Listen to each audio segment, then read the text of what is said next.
अपनी सीरीज़ में आगे बढ़ते हैं और आज की क्लास में हम करेंगे 30 क्वेश्चंस। शुरू करते हैं 61 क्वेश्चन से। 61 क्वेश्चन बोल रहा है, Bahujan Samaj party was formed in 1984 under the leadership of. तो ये बनी थी कांशी राम के नेतृत्व में।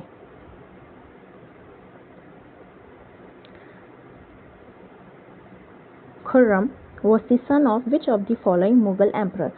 कौन था ये, किसका बेटा था, कौन से मुगल एम्परर का बेटा था? तो ये था जहांगीर का।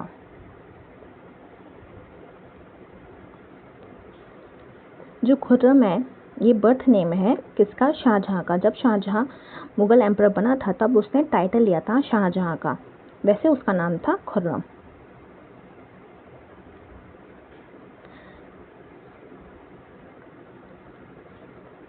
Jelepla pass is located in which state.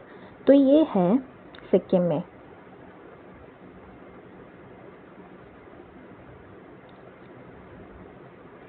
Hiuen Tsang visited India during the reign of Harshavardhana. तो ये कौन था? ये चाइनीज ट्रैवल था, पोर्तुगीज ट्रैवल था, रशियन ट्रैवल था या फ्रांसिस ट्रैवल था? तो ये जो ह्यूएन तासेंग था ये था चाइनीज ट्रैवलर। और एक क्वेश्चन ये आता है, ये जो था ये किसके रेन में आया था, उस किसके शासन के समय में आया था? तो ये आया था हर्षवर्धन के शासन के समय में। तो ऐसे भी याद रख सकते हो, H फॉर ह्यूएन तासेंग और H for Harshvardhan.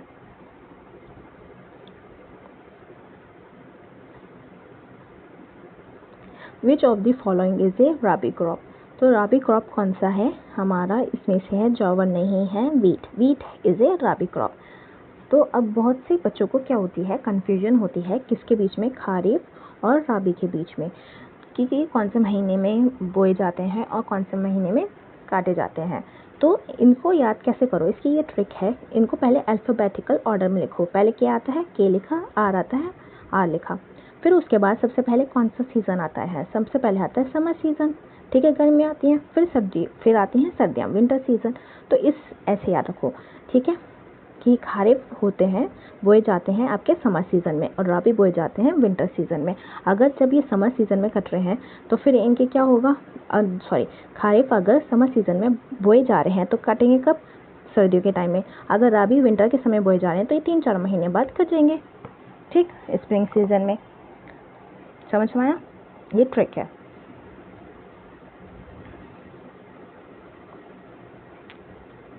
Where is glycogen stored in the human body. जो ग्लाइकोजन होता है वो स्टोर होता है आपके लिवर में।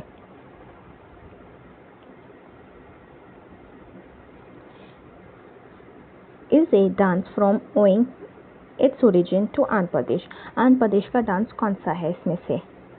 तो आंध्र प्रदेश का डांस है कथकली, नहीं है भरतनाट्यम, भी नहीं है कथक, नहीं है कुचिपुड़ी। कुचिपुड़ी जो है वो आंध्र प्रदेश का डांस है और कथक जो है वो है आपके उत्तर प्रदेश का डांस। कथकली है केरला का और भरतनाट्यम है ये होता है तमिलनाडु का। ओके, क्योंकि ऑप्शन जो होता है इसको ऊपर नीचे करके भी पूछ सकते हैं कि कथकली दे दिया, यहाँ पे ऑप्शन कर दिया आपका क्या कहते हैं केरल कर दिया, है ना, इस तरह से भी। या फिर यहाँ पे तमिलनाडु कर दिया तो आंसर क्या आ जाएगा, फिर भरतनाट्यम आ जाएगा, है ना। इस तरह से वो घुमा देते हैं क्वेश्चन को।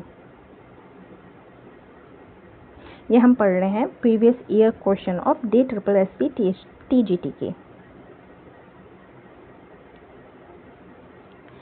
is situated high aloft a hill called Nilachal पर्वत और कामागिरी in the city of Guwahati। तो ये कौन सा मंदिर है? ये है कामाख्या टेम्पल। कामाख्या टेम्पल और कामागिरी, इसे ऐसे याद रख सकते हो, कामा इधर भी है, कामाख्या टेम्पल इसके ही नाम पे है, Kamagiri and Kamakhya temple. Lingaraj temple जो है ये है उड़ीसा में। उड़ीसा में कहाँ पे? भुवनेश्वर में। लोटस टेम्पल पता ही है सबको, कहाँ पे है? न्यू दिल्ली में, है ना। कोणार्क टेम्पल कहाँ पे है? ये भी आपका उड़ीसा में है। उड़ीसा में कहाँ पे? उड़ीसा में कोणार्क में। कोणार्क जगह है, कोणार्क टेम्पल वहाँ पे उसका नाम है।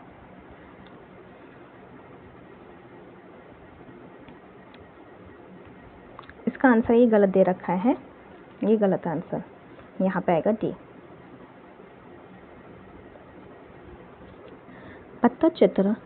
पत्तचित्र जो होता है, चित्र मतलब पत्ते पे जो चित्र बनाए जाते हैं, ये जो पेंटिंग होती है, ये कहाँ की oldest and most popular art form कहाँ की है? ये है उड़ीसा की।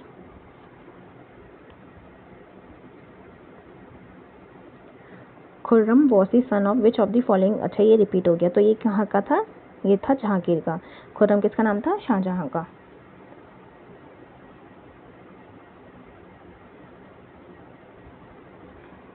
Which of the following is correct regarding small industry in India? Small industry in India, जो स्मॉल इंडस्ट्री होती है MSME, तो उसकी ये दो स्टेटमेंट दे रखे हैं और इसमें से बताना कौन सा सही है। Investment in plant and machinery और equipment is not more than ₹10 crore. तो जो इन्वेस्टमेंट होता है प्लांट और मशीनरी में वो 10 करोड़ से ज़्यादा नहीं होता, बिल्कुल ये सही है। एनुअल जो टर्नओवर होता है is not more then ₹5 crore, तो ये गलत है। तो टर्नओवर जो होता है वो होता है 50 करोड़। यहाँ क्या आ जाएगा? 50 करोड़। तो ये क्या हो जाएगा? ये गलत हो जाएगा, पहला वाला सही हो जाएगा। तो कौन सा करेक्ट हुआ? हमारा हो जाएगा only first is correct.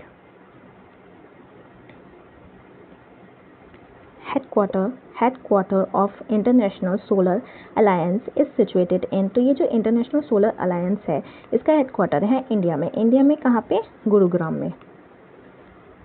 Gurugram में इसका हेडक्वार्टर है।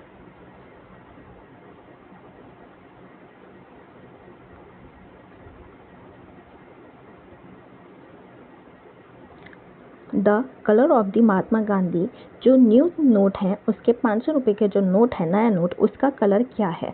उसका कलर है स्टोन ग्रे। जो इस ग्रेश कलर जो है वो है, उसको बोलते हैं स्टोन ग्रे कलर।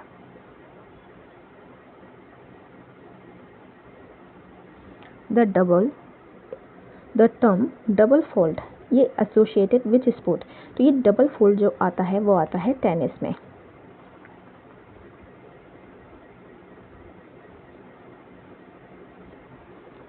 एक और क्वेश्चन आया MSME से। Which of the following in May 2020 which of the following organisation has launch Swahaj and Arog loan schemes? Loan scheme किसके लिए? MSME के लिए। तो वो किसने लॉन्च करी थी? ये लॉन्च करी थी सिडबी ने। सिडबी होता है small industry development, okay, bank of India. और साथ ही साथ जो MSME जो होता है वो सेक्टर आता है किसके अंडर में? सिडबी के साथ आता है, सिडबी के अंदर आता है।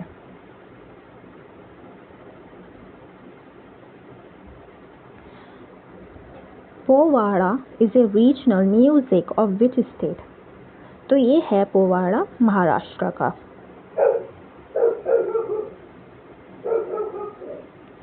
The image formed by concave lens, किससे? Concave lens. दो तरह के लेंस होते हैं, एक होता है कॉन्केव, एक होता है कॉन्वेक्स। तो कॉन्वेक्स लेंस जो होता है वो कैसी इमेज बनाता है? तो वो बनाता है वर्चुअल और इरेक्ट। वर्चुअल होती है आपकी जब लाइट रेस जो होती हैं डाइवर्ज होती हैं तब बनती हैं वर्चुअल इमेज, और erect Sidhi.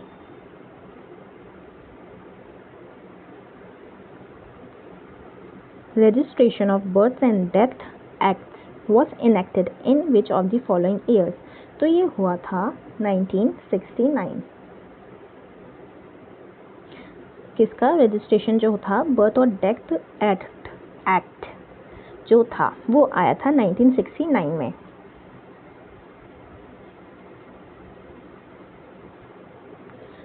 The Masroor temples also referred to Masroor temples or rock cut temples are located in which of the following states of India? तो ये है आपका उत्तर प्रदेश नहीं, ये है हिमाचल प्रदेश। हाँ, हिमाचल प्रदेश में ये टेम्पल है, okay.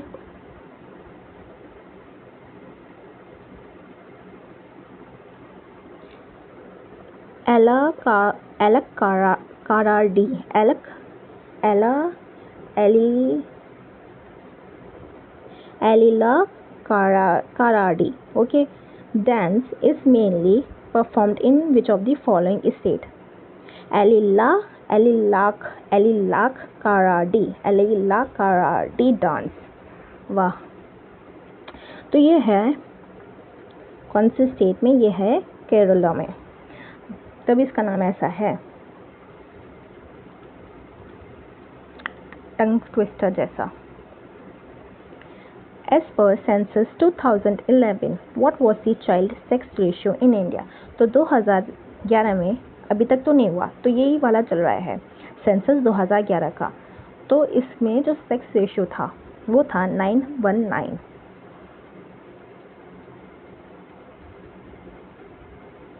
The folk vocal quartet Tetsuo Sister is from which of the following states of India? तो ये Tetsuo Sister कहाँ से हैं? ये हैं मेघालय नहीं, मणिपुर भी नहीं, नागालैंड से हैं ये।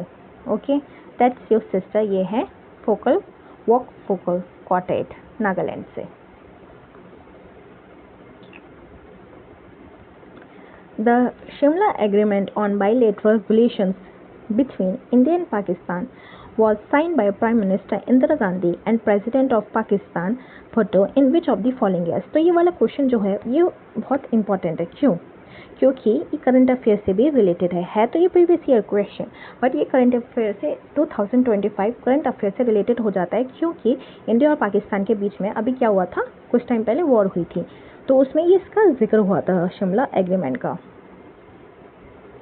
तो इससे हम बहुत सारे क्वेश्चंस बन सकते हैं, जैसे कि ये जो शिमला एग्रीमेंट हुआ था ये किस किस के बीच में हुआ था, प्राइम मिनिस्टर कौन से थे, इंदिरा गांधी थी और जेड भुट्टो के थी, और कौन से ईयर में हुआ था? तो ये ईयर हुआ था 1972।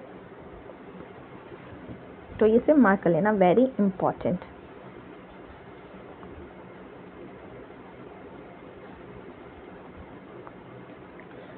Khakra Par Atomic Power Station is located in which of the following states of India?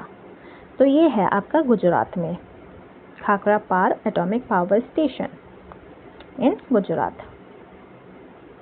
नई Manzil which is a scheme that aims to benefit the minority youth who do not have a formal school leaving certificate is partially funded by World Bank।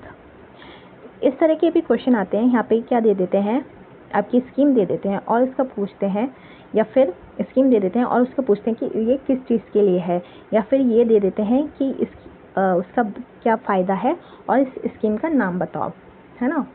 तो थोड़ा scheme अच्छे से कर लेना, दोनों तरफ से याद करना।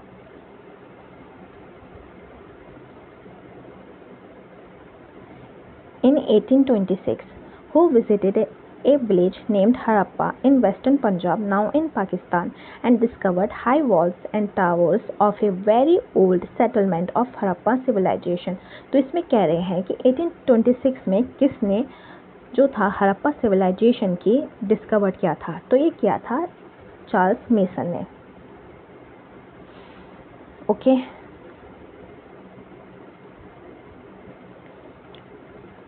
Equality of opportunity in matters of public employment comes under which of the following fundamental rights? जो इक्वलिटी ऑफ अपॉर्चुनिटी होती है वो किसके अंडर में आती है? तो ये आती है राइट टू फ्रीडम में नहीं आती, ये अगेंस्ट एक्सप्लॉयटेशन में नहीं आती, ये आती है राइट टू इक्वालिटी में ही आती है। Equality of opportunity comes under the right to equality, ठीक है। कल्चरल एंड एजुकेशन राइट्स में नहीं आती।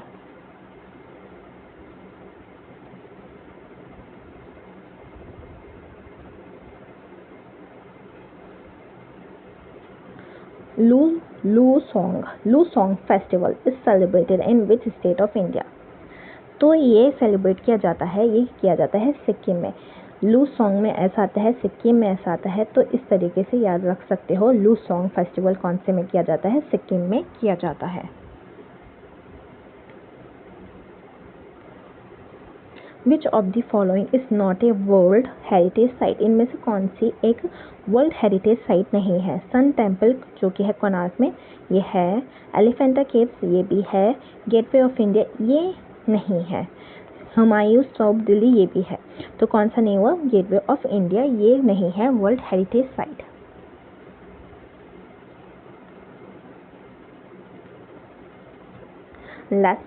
Last question, which of the following is an indirect tax?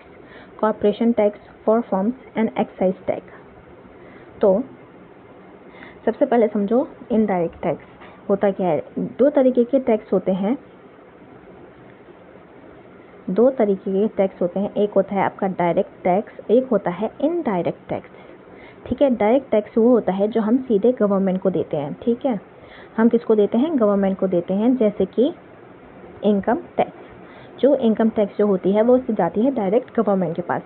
Indirect tax होता है इनडायरेक्टली हम थर्ड पर्सन से हम जाते हैं, फिर जाती है गवर्नमेंट के पास। जैसे कि फॉर एग्जांपल इसमें आता है जीएसटी। हम जीएसटी देते हैं लेकिन हम डायरेक्टली गवर्नमेंट को नहीं देते, हम देते हैं चीज़ों पे। वो चीज़ें जाती है सेलर के पास, है ना।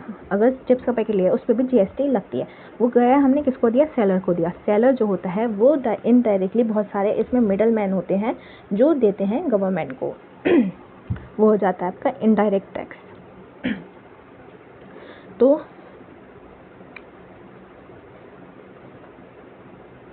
तो कॉर्पोरेशन टैक्स फॉर फर्म्स क्या हो जाता है, ये हो जाता है आपका डायरेक्ट टैक्स। और एक्साइज टैक्स होता है आपका इनडायरेक्ट टैक्स। तो इसमें से कौन सा फिर इनडायरेक्ट टैक्स हुआ, ओनली सेकेंड, क्योंकि कॉर्पोरेशन क्या होता है, कॉर्पोरेशन जो टैक्स होता है वो डायरेक्टली गवर्नमेंट को देता है as a income tax. Okay, ये था आपका लास्ट क्वेश्चन।